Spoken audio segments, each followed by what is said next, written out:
ने पूरा कर लिया। और हमारे सहयोगी अतुल शर्मा ने जब सीएम मोहन यादव से खास बातचीत की तो सीएम ने कहा कि हमने इस दौरान काफी काम किया, जनता हमारे काम का मूल्यांकन करेगी। प्रदेश सरकार का 6 माह का कार्यकाल पूरा हो चुका है। मुख्यमंत्री मोहन यादव हमारे साथ आते। सर, ऐतिहासिक 6 महीने का ऐतिहासिक कार्यकाल रहा सर, बहुत सारी उपलब्धियां रही।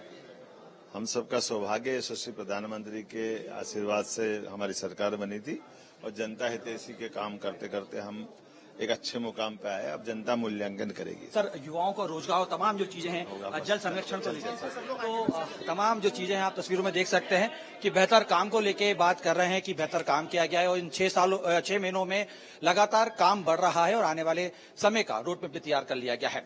विजय आशुका, तुलसी न्यूज स्टेट, मध्य प्रदेश, छत्तीसगढ़, भोपाल। और इधर भोपाल में 89 दिनों बाद हुई मोहन कैबिनेट की अहम बैठक और इस बैठक में कई अहम प्रस्तावों पर मुहर लगा दी गई। स्वास्थ्य विभाग में 46,491 नए पद मंजूर कर दिए गए और इनमें डॉक्टर्स के 660 प्रमोशन वाले जो पद हैं उन पर सीधी भर्ती की भी मंजूरी दे दी गई।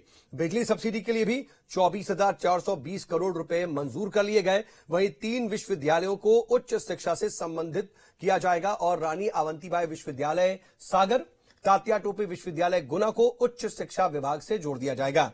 इसके साथ ही क्रांति सूर्य टंटिया भील विश्वविद्यालय खरगोन विश्वविद्यालय को उच्च शिक्षा विभाग से जोड़ा जाएगा।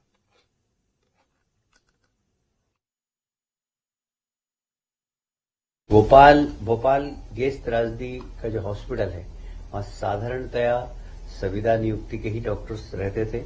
हमेशा स्वास्थ्य विभाग से वहां प्रतिनियुक्ति पर नहीं जा पाते थे, पर अब उन हॉस्पिटल्स में भी प्रतिनियुक्ति पर डॉक्टर जा सकेंगे, जिससे कि गैस त्रासदी हॉस्पिटल की गुणवत्ता में सुधार हो और वहां के लोगों की अच्छी तरीके से सेवा हो सके। मुख्यमंत्री जी ने इस वर्ष को गोवंश रक्षा वर्ष के रूप में घोषित किया है। चैत्र की जो गुड़ी पड़वा नववर्ष जो प्रारंभ होता है तब से लेकर अगले वर्ष तक पूरे लगातार यह वर्ष गोवंश रक्षा वर्ष के रूप में मनाया जाएगा।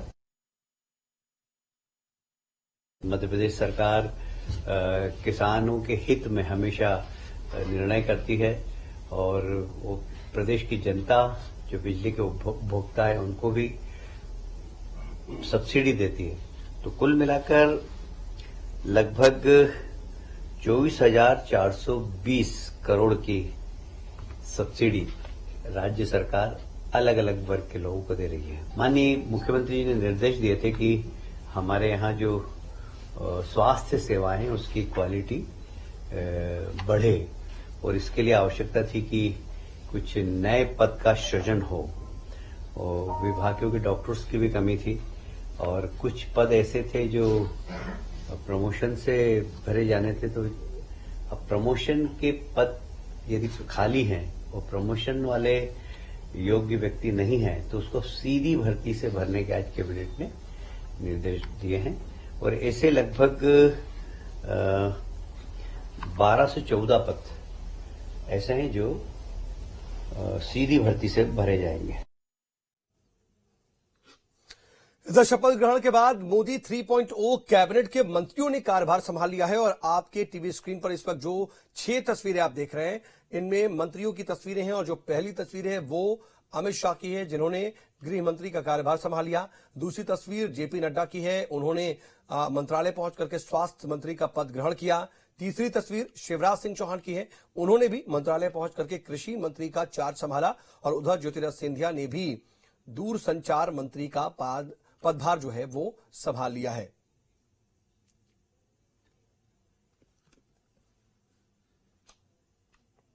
और इधर देखिए कांकेर लोकसभा सीट से अहम खबर जहां से कांग्रेस के प्रत्याशी रहे वीरेश ठाकुर ने ईवीएम पर सवाल खड़े किए और इसको लेकर के उन्होंने बाकायदा कलेक्टर को आवेदन भी दिया। वीरेश ठाकुर ने बालोद की 2 और धमतरी जिले की 1 ईवीएम मशीन को खुलवाने की मांग की है। बता दें कि वीरेश ठाकुर 1884 वोटों से चुनाव हारे हैं और बीजेपी के भोजराज नाग ने कांकेर सीट से जीत दर्ज की है और सिर्फ 1884 वोटों से हारने की वजह से वो यहां पर ईवीएम को दोबारा खुलवाने की मांग कर रहे हैं। सुप्रीम कोर्ट का आदेश था 1 जून को शाम को एक आदेश आया था कि अगर कोई प्रत्याशी अगर ईवी मशीन पर निशक है तो ईवी मशीन खुलवा सकते हैं। उसके तहत मैं कांकेर लोकसभा क्षेत्र का प्रत्याशी होने के नाते मैंने 4 ईवी मशीन को खुलवाया है, जो बालोद जिला का 3 और धमतेरी जिला सिहावा विधानसभा का 1 मशीन खुलवाया है। निश्चित ही उस मशीन से खुलवाने के बाद मुझे जो रिजल्ट मिलना चाहिए वो मिलेगा, ये मेरा मानना है। और इधर मध्य प्रदेश में नीट परीक्षा परिणाम आने के बाद लगातार कांग्रेस बीजेपी के बीच आरोप प्रत्यारोप का भी दौर दिख रहा है। कांग्रेस का आरोप है कि देश में जो परीक्षाएं हो रही हैं वो शक के घेरे में है। वहीं बीजेपी का यह कहना है कि मामला कोर्ट में है। फिलहाल नीट की काउंसलिंग पर रोक नहीं लगी है। देखिए, लगातार जो भी परीक्षाएं हो रही हैं पूरे देश के अंदर और प्रदेश के अंदर, कहीं न कहीं परीक्षाएं शक के घेरे में है और लगातार स्टूडेंट फैकल्टी मांग कर रही हैं, जो काबिल लोग हैं उनका एडमिशन नहीं हो रहा या नौकरियां नहीं मिल रही हैं। ये सारा का सारा सिस्टम ध्वस्त हो चुका है और सरकार को पहले प्रायोरिटी पे इस सिस्टम को सुधारने की आवश्यकता है। मैं कांग्रेस पार्टी की ओर से मांग करता हूं कि सरकार को, चाहे प्रदेश की सरकारें हों चाहे जो देश की सरकार हो, उन्हें इन परीक्षाओं में पारदर्शिता लाने की आवश्यकता है और जो छात्रों के भविष्य से खिलवाड़ करने की उन्हें कोई जरूरत नहीं। कांग्रेस की आदत है सवाल खड़े करने की, और जब कांग्रेस सवाल खड़े करती है और तब जब विपरीत उनकी विचारधारा के विपरीत जब निर्णय आ जाता है, बैकफुट पे आती है, तब उनको सवाल का जवाब देना नहीं आता। कांग्रेस अभी बड़ी बढ़ चढ़ के बात कर रही है और नीट के एग्जाम्स को लेकर के अगर कुछ भी इसमें अनियमितता की बात आती है तो सरकार ने कभी भी पल्ला नहीं झाड़ा है। सरकार हमेशा छात्र हित में काम करते हैं और चूंकि पूरा का पूरा मामला सुप्रीम कोर्ट में विचाराधीन है, अगली तिथि जो तय हुई है वो 8 जुलाई तय हुई है। देखते हैं क्या निर्णय आता है। सुप्रीम कोर्ट के निर्णय के बाद ही कुछ बात कर पाएंगे। खबर दमोह से, जहां पर पुलिस प्रशासन ने आदतन अपराधियों पर कार्रवाई की और 4 अपराधियों के घर के आसपास हुए अतिक्रमण पर प्रशासन ने बुलडोजर चलवाया और अपराधियों के अवैध अतिक्रमण को ध्वस्त किया गया। पुलिस प्रशासन और जिला प्रशासन ने यहां पर संयुक्त रूप से ये और अलग अलग जिलों में ये कार्रवाई हुई है।